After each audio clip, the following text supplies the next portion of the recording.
Арнама қош келдіңіз. Бүгін сіздермен мерекелік дастарханның сәнін кіргізіп жүрген Цезарь салатының рецептімен бөлісетін боламын. Ең алдымен тауықтың төс етін жұқа бөліктерге бөліп аламыз.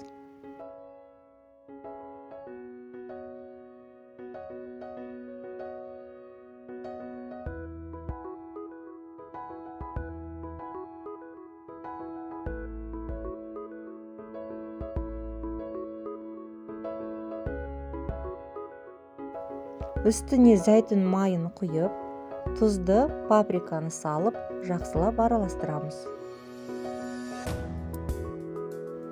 Дәмі кіруі үшін 15-20 минутқа қалдырамыз.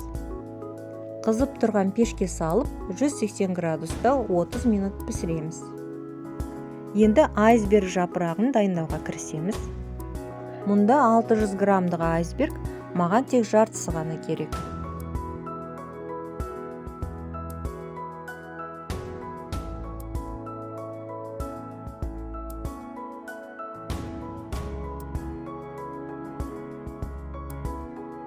Айсберг жапырақтарын пышақпен турамаймыз, қолмен бөліп шығамыз.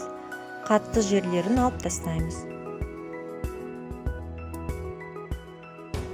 Жапырақтар қатты болып қытырлап тұруы үшін мұздай суға салып қоямыз. Шамамен 20-30 минут жеткілікті.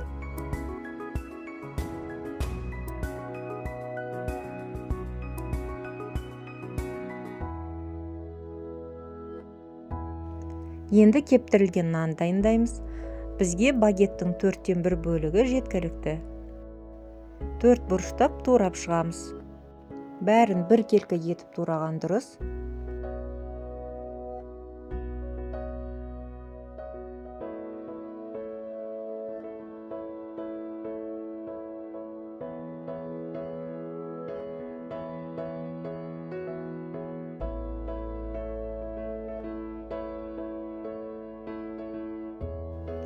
Жарты шай қасық паприканы қосып, жақсылап араластырамыз.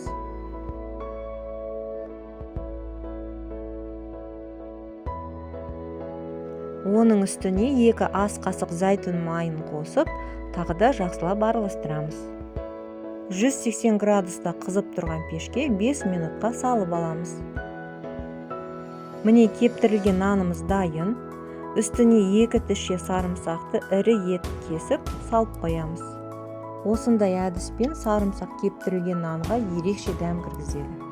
Айсберг жапырақтарын судан шығарып, үстіне тұздықты құйып, мыжбай ақырын араластырамыз. Бұл тұздықтың дайынын сатып алсаңыз да болады, қолдан да жасауға болады. Жасалу жолы өте оңай. Рецебіне сілтемені видеода міндетті түрде қалдырамын. Дайын болған айсберг жапырақтарын тәрелкеге салып аламыз.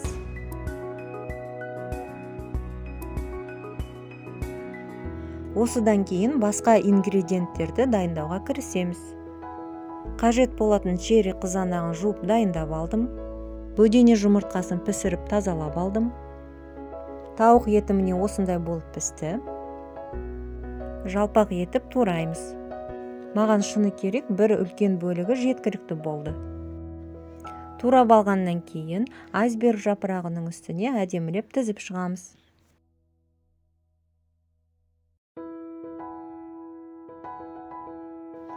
Енді черри қызанағына кірісеміз. Менде черри қызанағының көлемі үлкен болғандықтан 3-і жеткілікті.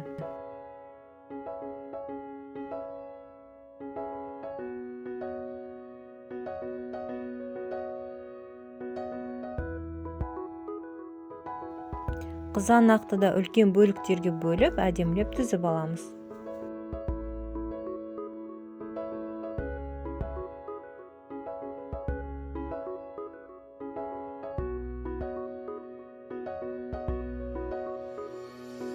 Бөдене жұмыртқаларын 2 бөлікке бөліп саламыз.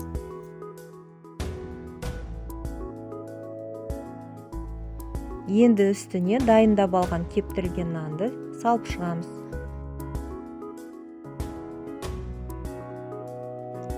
Бетіне ірімшікті өккіштен өткізіп сеуіп шығамыз. Салатымыз дайын. Қалауыңызша әсемдеп дастарханға ұсынсаңыз болады. Келесі рецепттерді жіберіп алмау үшін арнама міндетті түрде жазылып қойыңыз. Астарыңыз дәмді болсын.